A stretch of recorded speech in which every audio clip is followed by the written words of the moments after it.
Hello అండి అందరికీ. ఇక్కడ వచ్చేసి నేను వెజ్ పులావ్ అయితే చేస్తున్నాను అనమాట. సో నేను తీసుకున్న వెజిటేబుల్స్ వచ్చేసి green peas, tomato, cauliflower, beans, capsicum, potato, carrot.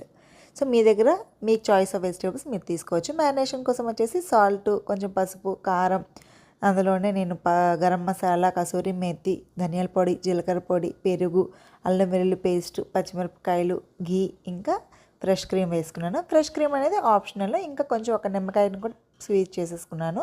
మ్యారినేషన్కి వచ్చేసి సైడ్కి పెట్టేశాను. ఇప్పుడు ఆనియన్స్ని పొడుగ్గా కట్ చేసేసుకొని పెట్టుకున్నాను అనమాట. స్టవ్ పైన వచ్చేసి కుక్కర్ని పెట్టుకున్నాను. వేడెక్కిన తర్వాత అందులోన 3 స్పూన్స్ ఆఫ్ ఘీ వేసుకొని, కొంచెం ఆయిల్ వేసుకొని, గరం మసాలా సామాన్లు వేసుకొని చక్కగా వేపేసాను అనమాట. ఈ పక్కన వచ్చేసి నేను రైస్ పెట్టేశాను.